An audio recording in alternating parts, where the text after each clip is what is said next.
Hey guys, welcome back to my channel. Today we're gonna be doing this look right here. Today it's all about the rhinestones and we're going full on Euphoria. I know the Euphoria makeup looks have been around for a while, but I hadn't been able to join in the trend. This is my very first Euphoria recreation on my channel, so it's better late than never over here. I also posted this makeup transition on TikTok too, by the way, so if you haven't checked it out, go ahead and pay me a visit over there. I'd love to have you.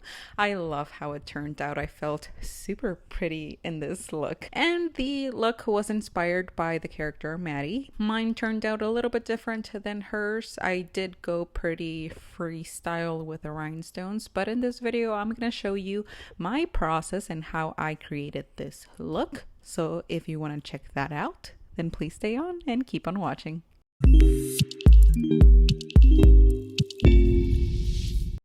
Alright, so because the eyes are the main focus for this video, we are going to speed through the base of our makeup. We're going pretty full coverage with our foundation and concealer. And for concealer, I am adding a little bit of a lighter shade on there so we can really snatch the face and add light to the very center.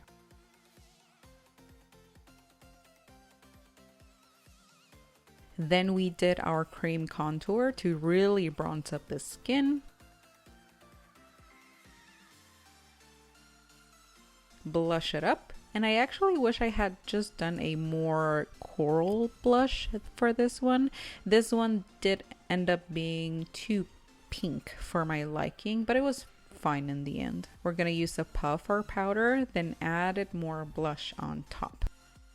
And I also did my brows off of camera today because we really want to focus on the eyes. Okay, so here we're getting down to the cool part. So let's focus on those eyes. And for this look, we are doing a winged out cut crease. So step one would be taking a shade that's close to my bronzer shade. It's a warm brown to sketch the shape of the cut crease. And I'm using a dense flat brush for this. And all I'm doing is just following the natural crease of the eye and even just a little bit above that. And winging out the end of the line once you get to the end of the brow. And you want to go over the line a few times so you can start making it thicker and more defined. And we do the same thing on the other side right away so we can make sure that everything is as symmetrical as possible. That's always the goal here.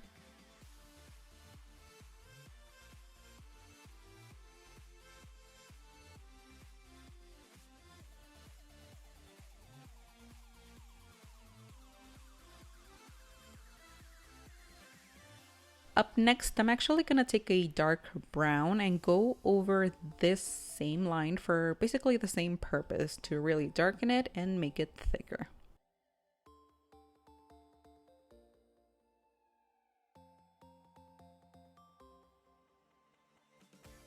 The original picture actually doesn't go as dark with the color like mine does, but I wanted to really darken it to really define it.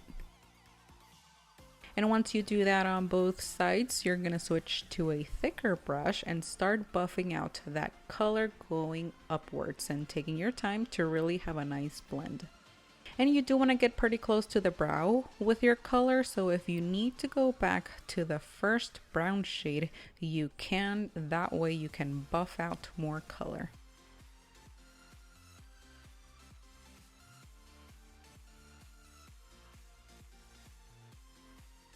And when you get to this area at the very top of your nose and the start of your brow, you do want to buff that color so that it touches your brow all the way to the top, that little pocket there.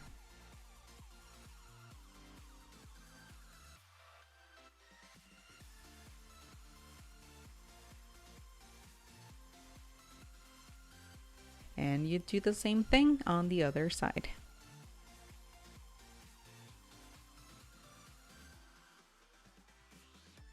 And on the brow bone, what I'm doing is patting a kind of like a copper shimmery shade right there. We want to add some sparkle to the eyes. So I used this shade right here from the BH Cosmetics Desert Oasis palette. You don't have to use this exact palette as long as it's a color close to that, and it's a good thing because I feel like this is a very common color, so I'm sure you might already have something like this on hand.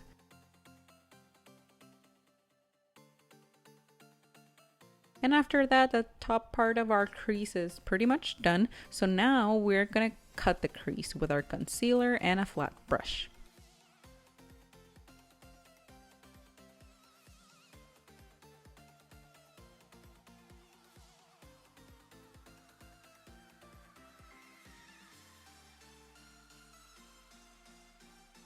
And on the lid, I'm adding this shade called Sand from the same palette. Again, a common color to have, just a bone shade.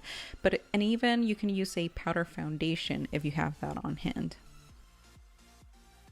After that, I went in with the shade Soothe from the Tati palette. It's the Textured Neutrals palette, and I added it to the lid just because I didn't want the lid to be too light, because Maddy's in the picture isn't that light.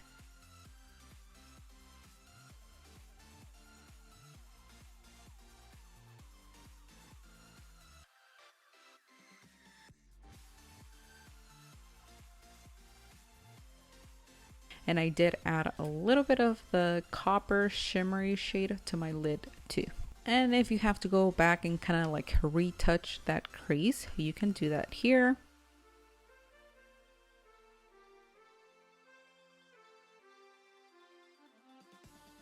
And of course, repeat those same lid steps on the other side.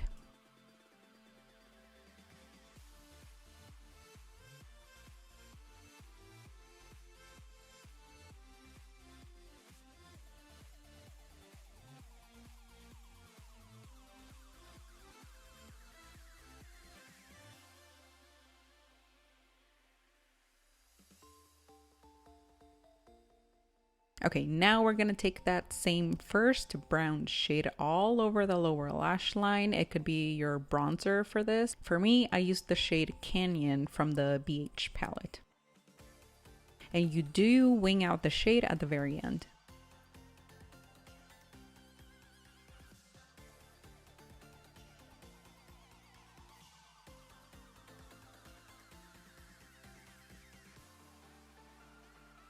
Next, we're taking a smaller brush and taking the dark brown color of your choice closer to the lash line and blending it out.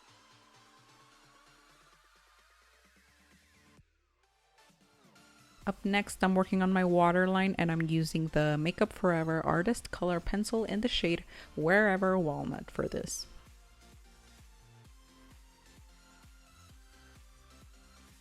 And then for our liner, I actually found this brown eyeliner that I totally forgot I had. It's the Kiss Lash Glue Liner, and I used that for my wing, and I actually didn't realize that it was supposed to be a liner and glue, like a 2-in-1 thing, and I ended up just using another glue for my lashes, which is totally okay, just more glue to remove at the end.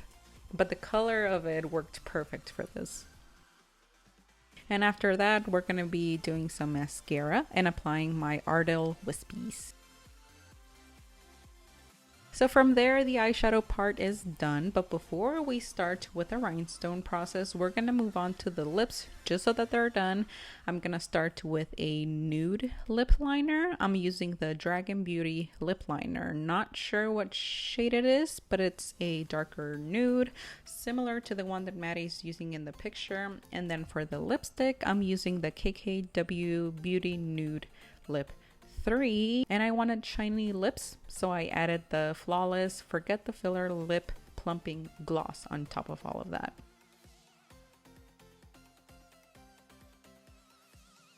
Okay, so with the lips in place, we are gonna get started on the rhinestones. Let's sparkle. So I literally just went through my craft drawers and I just got all of the rhinestones that I had on hand and made sure that I got some green ones because Maddy does have green ones specifically.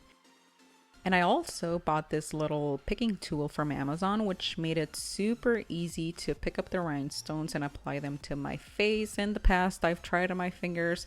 I've tried the lash applicator. This is the best tool for it. And all I'm doing is dotting lash glue into the areas where I want to place the rhinestones.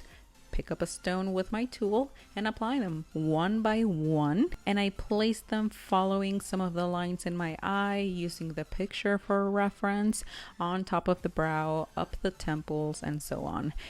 And believe me when I say that this is a very tedious process. It did take some time and requires a lot of patience, which I'm trying to have. But more is more when it comes to this look, and in the end the result is gorgeous. So yeah, I'm just gonna give you a time lapse a little bit of how it all came together.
And in the end, this is how the rhinestone design came out. And with that, our look was done. This was me doing my very first Euphoria themed makeup look in my channel, recreating this Maddy look, which is absolutely gorgeous. I did my hair all slicked back, of course. So yeah, let me know what you thought in that comment section down below. Give it a like and subscribe if you haven't yet. I want to thank you so much for watching and for being here, and hopefully I will see you again on the next one. Thank you guys. Bye.